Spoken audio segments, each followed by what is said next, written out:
आपका स्वागत है साहित्यिक पाखी यूट्यूब चैनल पर। लीजिए सुनिए कमलेश्वर द्वारा रचित कहानी दिल्ली में एक मौत। मैं चुपचाप खड़ा सब देख रहा हूँ और अब न जाने क्यों मुझे मन में लग रहा है कि दीवानचंद की शवयात्रा में कम से कम मुझे तो शामिल हो ही जाना चाहिए था। उनके लड़के से मेरी खासी जान पहचान है और ऐसे मौके पर तो दुश्मन का साथ भी दिया जाता है। सर्दी की वजह से मेरी हिम्मत छूट रही है, पर मन में कहीं शवयात्रा में शामिल होने की बात भीतर ही भीतर कोंच रही है। चारों तरफ कोहरा छाया हुआ है। सुबह के 9 बजे हैं, लेकिन पूरी दिल्ली धुंध में लिपटी हुई है। सड़कें नम हैं, पेड़ भीगे हुए हैं, कुछ भी साफ दिखाई नहीं देता। जिंदगी की हलचल का पता आवाजों से लग रहा है। ये आवाजें कानों में बस गई हैं। घर के हर हिस्से से आवाजें आ रही हैं। वासवानी के नौकर ने रोज की तरह स्टोव जला दिया है। उसकी सनसनाहट दीवार के पार से आ रही है। बगल वाले कमरे में अतुल मवानी जूते पर पालिश कर रहा है। ऊपर सरदार जी मूंछों पर फिक्सो लगा रहे हैं। उनकी खिड़की के पर्दे के पार जलता हुआ बल्ब बड़े मोती की तरह चमक रहा है। सब दरवाजे बंद हैं, सब खिड़कियों पर पर्दे हैं, लेकिन हर हिस्से में जिंदगी की खनक है। तिमंजिले पर वासवानी ने बाथरूम का दरवाजा बंद किया है और पाइप खोल दिया है। कुहरे में बसें दौड़ रही हैं। जूं-जूं करते भारी टायरों की आवाजें दूर से नजदीक आती हैं और फिर दूर होती जाती हैं। मोटर रिक्शे बेतहाशा भागे चले जा रहे हैं। टैक्सी का मीटर अभी किसी ने डाउन किया है। पड़ोस के डॉक्टर के यहाँ फोन की घंटी बज रही है और पिछवाड़े गली से गुजरती हुई कुछ लड़कियां सुबह की शिफ्ट पर जा रही हैं। सख्त सर्दी है।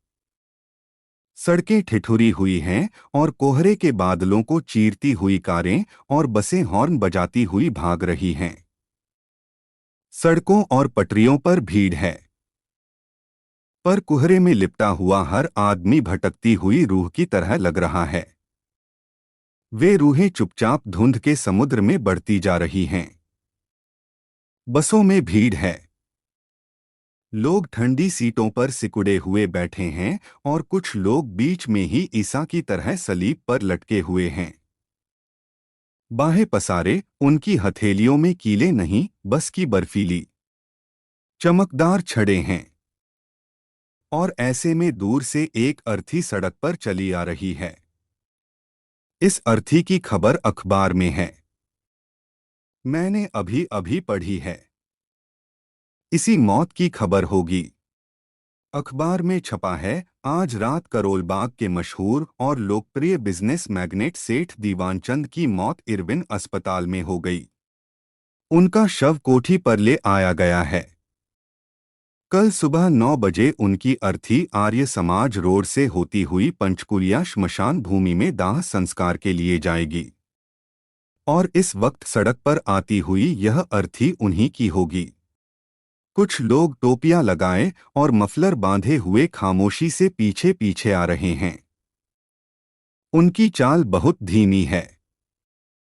कुछ दिखाई पड़ रहा है, कुछ नहीं दिखाई पड़ रहा है, पर मुझे ऐसा लगता है अर्थी के पीछे कुछ आदमी हैं।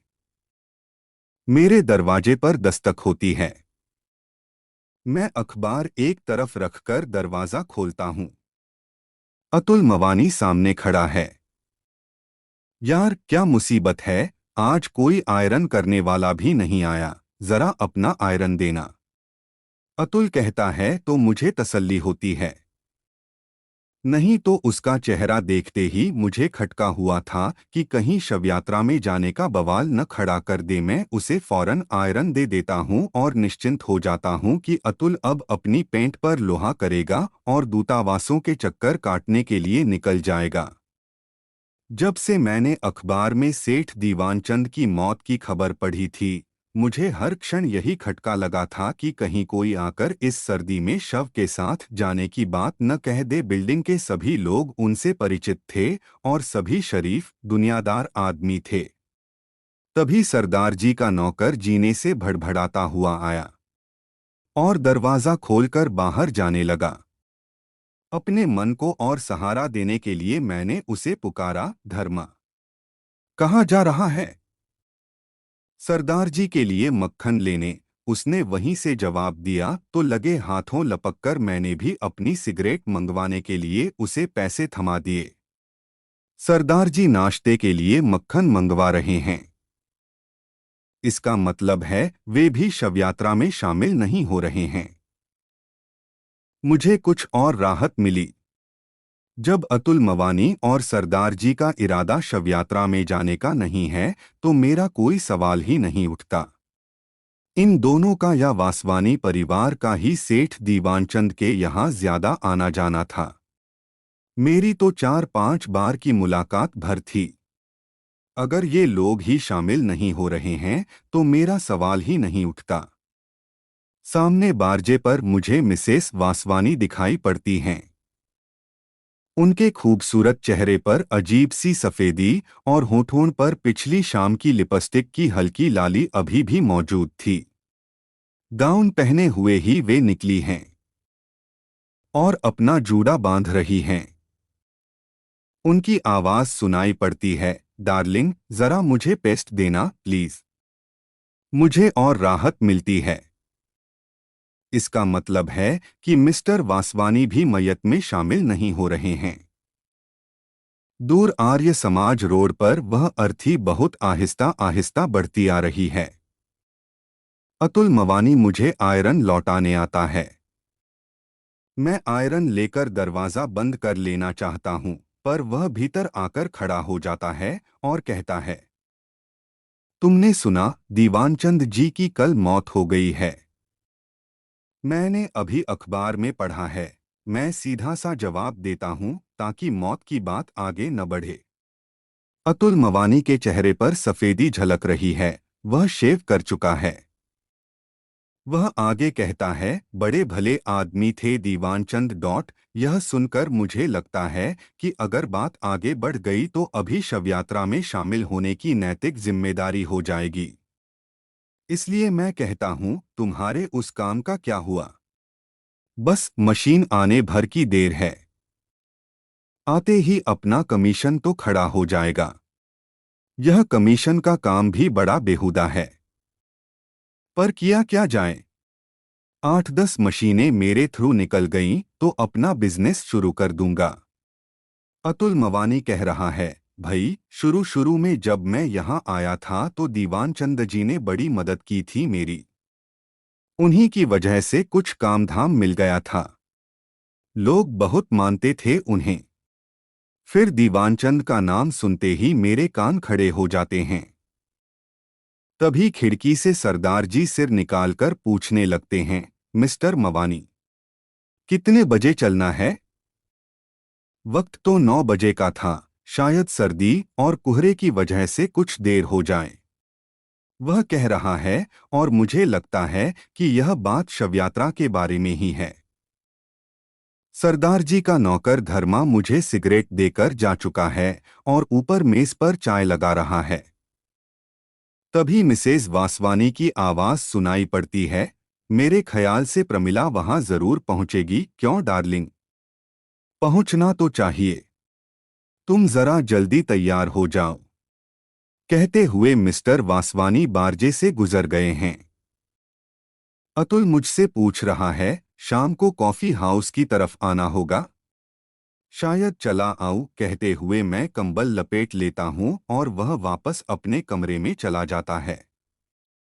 आधे मिनट बाद ही उसकी आवाज फिर आती है, भाई, बिजली आ रही है? मैं जवाब दे देता हूं, हाँ, आ रही है। मैं जानता हूं कि वह इलेक्ट्रिक रॉड से पानी गर्म कर रहा है, इसीलिए उसने यह पूछा है। पॉलिश? बूट पॉलिश वाला लड़का हर रोज की तरह अदब से आवाज लगाता है और सरदार जी उसे ऊपर पुकार लेते हैं। लड़का बाहर बैठकर पॉलिश करने लगता है और वह अपने नौकर को हिदायतें दे रहे हैं। खाना ठीक 1 बजे लेकर आना, पापड़ भूनकर लाना और सलाद भी बना लेना। मैं जानता हूँ सरदार जी का नौकर कभी वक्त से खाना नहीं पहुँचाता और न उनके मन की चीजें ही पकाता है। बाहर सड़क पर कोहरा अभी भी घना है। सूरज की किरणों का पता नहीं है। कुलचे छोले वाले वैष्णव ने अपनी रेढ़ी लाकर खड़ी कर ली है। रोज की तरह वह प्लेटें सजा रहा है। उनकी खनखनाहट की आवाज आ रही है। 7 नंबर की बस छूट रही है। सूलियों पर लटके ईसा उसमें चले जा रहे हैं और क्यों में खड़े और लोगों को कंडक्टर पेशगी टिकट बांट रहा है। हर बार जब भी वह पैसे वापस करता है तो रेजगारी की खनक यहां तक आती है। धुंध में लिपटी रूहों के बीच काली वर्दी वाला कंडक्टर शैतान की तरह लग रहा है। और अर्थी अब कुछ और पास आ गई है। नीली साड़ी पहन लूं? मिसेज वासवानी पूछ रही हैं। वासवानी के जवाब देने की घुटी घुटी आवाज से लग रहा है कि वह टाई की नॉट ठीक कर रहा है। सरदार जी के नौकर ने उनका सूट ब्रश से साफ करके हैंगर पर लटका दिया है और सरदार जी शीशे के सामने खड़े पगड़ी बांध रहे हैं। अतुल मवानी फिर मेरे सामने से निकला है। पोर्टफोलियो उसके हाथ में है। पिछले महीने बनवाया हुआ सूट उसने पहन रखा है। उसके चेहरे पर ताजगी है और जूतों पर चमक। आते ही वह मुझे पूछता है, तुम नहीं चल रहे हो? और मैं जब तक पूछूं कि कहाँ चलने को वह पूछ रहा है, वह सरदार जी को आवाज लगाता है। आइए सरदार जी, अब देर हो रही है। 10 बज चुका है। 2 मिनट बाद ही सरदार जी तैयार होकर नीचे आते हैं कि वासवानी ऊपर से ही मवानी का सूट देखकर पूछता है, ये सूट किधर सिलवाया? उधर खान मार्केट में। बहुत अच्छा सिला है। टेलर का पता हमें भी देना। फिर वह अपनी मिसेज को पुकारता है, अब आ जाओ डियर। अच्छा मैं नीचे खड़ा हूं, तुम आओ। कहता हुआ वह भी मवानी और सरदार जी के पास आ जाता है और सूट को हाथ लगाते हुए पूछता है, लाइनिंग इंडियन है? इंग्लिश? बहुत अच्छा फिटिंग है। कहते हुए वह टेलर का पता डायरी में नोट करता है। मिसेज वासवानी बारजे पर दिखाई पड़ती हैं। अर्थी अब सड़क पर ठीक मेरे कमरे के नीचे है। उसके साथ कुछ एक आदमी हैं। एक दो कारें भी हैं जो धीरे धीरे रेंग रही हैं। लोग बातों में मशगूल हैं। मिसेज वासवानी जूड़े में फूल लगाते हुए नीचे उतरती हैं तो सरदार जी अपनी जेब का रुमाल ठीक करने लगते हैं। और इससे पहले कि वे लोग बाहर जाए वासवानी मुझसे पूछता है, आप नहीं चल रहे? आप चलिए मैं आ रहा हूं, मैं कहता हूं, पर दूसरे ही क्षण मुझे लगता है कि उसने मुझसे कहाँ चलने को कहा है। मैं अभी खड़ा सोच ही रहा हूं कि वे चारों घर के बाहर हो जाते हैं। अर्थी कुछ और आगे निकल गई है। एक कार पीछे से आती है और अर्थी के पास धीमी होती है। चलाने वाले साहब शवयात्रा में पैदल चलने वाले एक आदमी से कुछ बात करते हैं और कार सर्र से आगे बढ़ जाती है। अर्थी के साथ पीछे जाने वाली दोनों कारें भी उसी कार के पीछे सरसराती हुई चली जाती हैं। मिसेज वासवानी और वे तीनों लोग टैक्सी स्टैंड की ओर जा रहे हैं। मैं उन्हें देखता रहता हूं। मिसेज वासवानी ने फर कॉलर डाल रखा है और शायद सरदार जी अपने चमड़े के दास्ताने पहने हैं और वे चारों टैक्सी में बैठ जाते हैं। अब टैक्सी इधर ही आ रही है और उसमें से खिलखिलाने की आवाज मुझे सुनाई पड़ रही है। वासवानी आगे सड़क पर जाती अर्थी की ओर इशारा करते हुए ड्राइवर को कुछ बता रहा है। मैं चुपचाप खड़ा सब देख रहा हूं। और अब न जाने क्यों मुझे मन में लग रहा है कि दीवानचंद की शव यात्रा में कम से कम मुझे तो शामिल हो ही जाना चाहिए था। उनके लड़के से मेरी खासी जान पहचान है और ऐसे मौके पर तो दुश्मन का साथ भी दिया जाता है। सर्दी की वजह से मेरी हिम्मत छूट रही है, पर मन में कहीं शवयात्रा में शामिल होने की बात भीतर ही भीतर कोंच रही है। उन चारों की टैक्सी अर्थी के पास धीमी होती है। मवानी गर्दन निकालकर कुछ कहता है और दाहिने से रास्ता काटते हुए टैक्सी आगे बढ़ जाती है। मुझे धक्का सा लगता है और मैं ओवरकोट पहनकर चप्पलें डालकर नीचे उतर आता हूं। मुझे मेरे कदम अपने आप अर्थी के पास पहुंचा देते हैं और मैं चुपचाप उसके पीछे पीछे चलने लगता हूं। 4 आदमी कंधा दिए हुए हैं और 7 आदमी साथ चल रहे हैं, 7वां मैं ही हूं। और मैं सोच रहा हूं कि आदमी के मरते ही कितना फर्क पड़ जाता है। पिछले साल ही दीवानचंद ने अपनी लड़की की शादी की थी तो हजारों की भीड़ थी। कोठी के बाहर कारों की लाइन लगी हुई थी।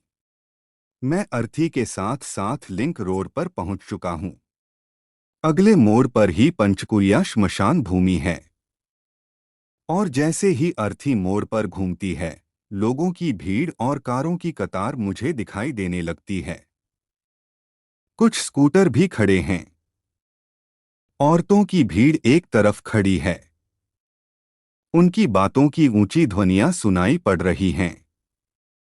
उनके खड़े होने में वही लचक है जो कनॉट प्लेस में दिखाई पड़ती है। सभी के जूडों के स्टाइल अलग अलग हैं। मर्दों की भीड़ से सिगरेट का धुआं उठ उठकर कुहरे में घुला जा रहा है और बात करती हुई औरतों के लाल लाल होंठ और सफेद दांत चमक रहे हैं और उनकी आंखों में एक गरूर है। अर्थी को बाहर बने चबूतरे पर रख दिया गया है। अब खामोशी छा गई है। इधर उधर बिखरी हुई भीड़ शव के इर्द गिर्द जमा हो गई है और कारों के शोफर हाथों में फूलों के गुलदस्ते और मालाएं लिए अपनी मालकिनों की नजरों का इंतजार कर रहे हैं। मेरी नजर वासवानी पर पड़ती है।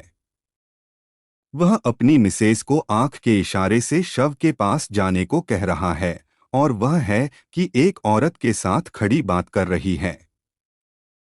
सरदार जी और अतुल मवानी भी वहीं खड़े हुए हैं।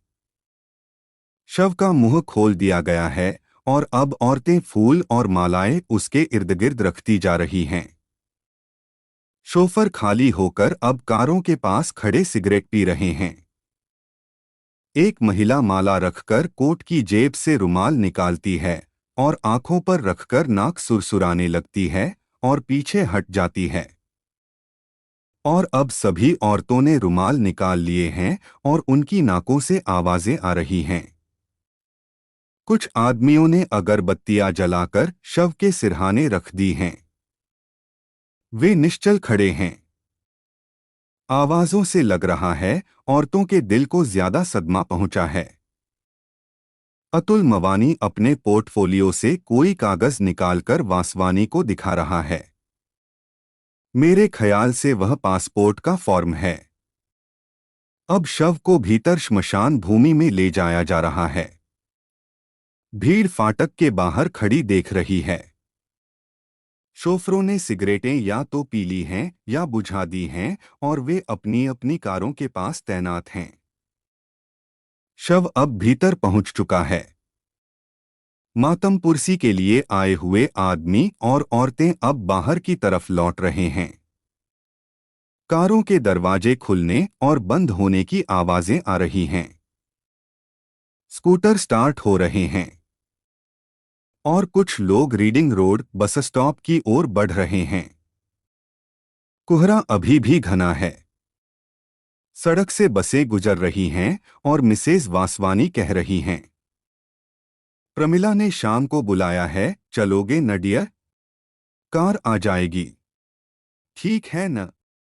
वासवानी स्वीकृति में सिर हिला रहा है। कारों में जाती हुई औरतें मुस्कुराते हुए एक दूसरे से विदा ले रही हैं और बाय बाय की कुछ एक आवाजें आ रही हैं। कारें स्टार्ट होकर जा रही हैं। अतुल मवानी और सरदार जी भी रीडिंग रोड बस स्टॉप की ओर बढ़ गए हैं और मैं खड़ा सोच रहा हूं कि अगर मैं भी तैयार होकर आया होता तो यहीं से सीधा काम पर निकल जाता। लेकिन अब तो 11:30 बज चुके हैं। चिता में आग लगा दी गई है और 4-5 आदमी पेड़ के नीचे पड़ी बेंच पर बैठे हुए हैं। मेरी तरह वे भी यूं ही चले आए हैं। उन्होंने जरूर छुट्टी ले रखी होगी, नहीं तो वे भी तैयार होकर आते।